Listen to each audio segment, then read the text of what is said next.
My name is Margaret Ann Windsor, and I was kidnapped from Buckingham Palace in 41 and brought to Moulton, Alabama, Lawrence County, and it was a pigsty, North Alabama, about 45 miles from what became NASA in Huntsville, and of course Redstone Arsenal, the command center, Army command center's there, and a lot of Army things are there, and technical and space and all that.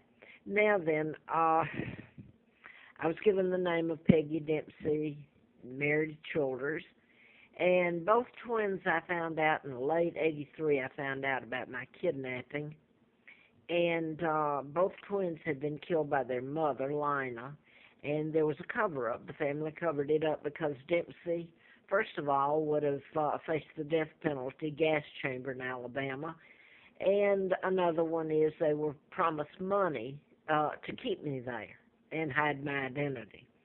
Now then, I'm going to I did a book, a medical malpractice book in '77, '78, about mind control and behavior modification and what you can do with it. You can program a person doing things the agency or whoever doing the program wishes them to do. It's a lie that can't be done. And it's sad for the person that's been programmed and doesn't know it. No way to prove it. If they went to a doctor, psychiatrist, they'd lock them up and give them psychotic drugs when the doctors and psychiatrists do know the difference between mind control and mental illness. And mental illness is what's being used on all these people. The Aurora, Colorado,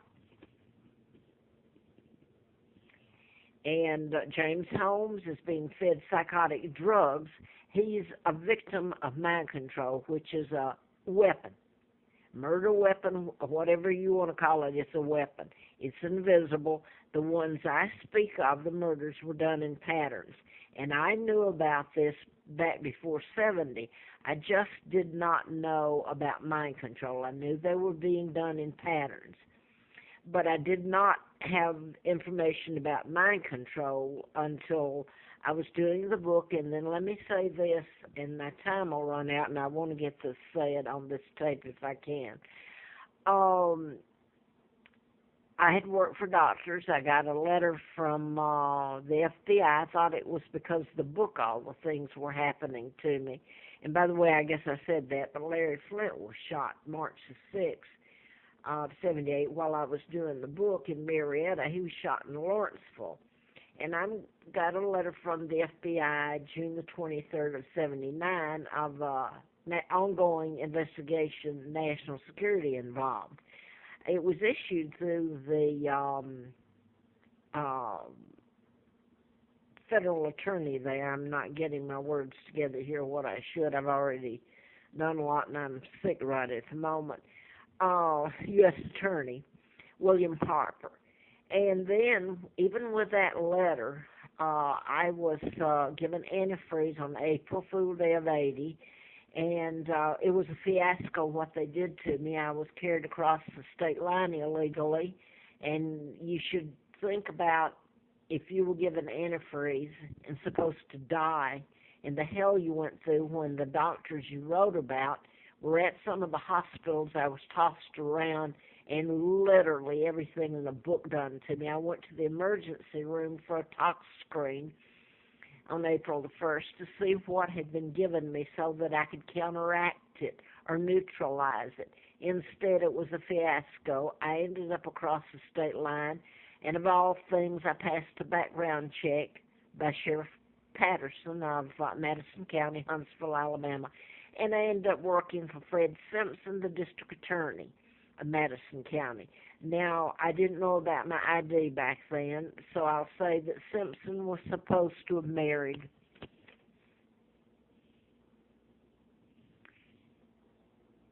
That's my father. This is an imposter that married American spy Wallace Simpson. My own uncle, George the Sixth, helped take down his own brother along with Kennedy. Joe Kennedy was ambassador to Great Britain. Here he is with Roosevelt, in 39, the year I was born. I was kidnapped in 41. The New World Order, Rockefeller, Rothschilds, Bilderbergers, Illuminati or Freemasons, whatever you want to call them, they're all the same group, was the one that kidnapped me. So the media won't tell it. They're controlled by the Rockefellers, the very group that kidnapped me. What I want to focus on here, I will tell this real quick. Virginia Tech shootings next to me. I'm in Roanoke. I came up here in 86, October of 86. I was shut down money-wise, job-wise, everything. I lived on the Appalachian Trail, starved, froze, begged, everybody knowing it. Okay, this is on April the 16th of '07 was when the 33 shootings took place at Virginia Tech in Blacksburg, about 45 miles from me here.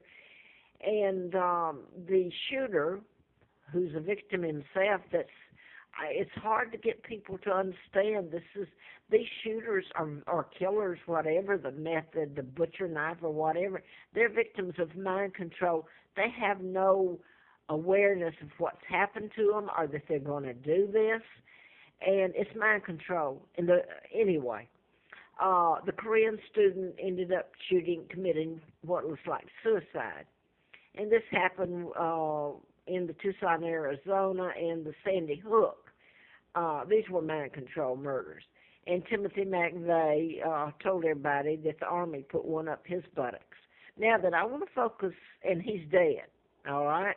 Timothy McVeigh's dead for that, and he's a victim himself of mind control. Now I want to say what happened to me here. They've used my illness. I have a chemical allergy. I can't be around heavy, well, especially if you're heavy dosing me, forcing me to inhale them. And I'll say this quick because this tape's going to go off and I got to do another one, and you can't keep giving the background on it because the tape only goes for about 9 minutes, and I used up giving background so you can understand it. They've used my illness to torture me, literally, and kill me, because where I'm at today, from being soaked and made to inhale the chemicals, has caused the inflammation to make me where I can't walk anymore. My legs have given way. My kidneys and liver and lungs have been affected, and one of the main things is the veins in my body from what they put in me, and I'm forced to, when I go and rent a place, I'm able to get the money to rent a place, the air conditioning goes out, and then poison fumes comes pouring through, or I'm going to switch to this now. This is the ongoing thing, and even my tents and sleeping bags that would come up there and run me. This has been a standing joke. And I can name you Bob Goodlatte, who's the U.S. Congressman from Roanoke. He's really from Massachusetts. I've been in his office. He's now head of the Intelligence Committee. Or I don't know if he's still head. He was. He's on it anyway. He was head of the Agriculture while they were doing this to me. And your rangers and your food stamps and your forestry is all under the agriculture, which Goodlatte was over.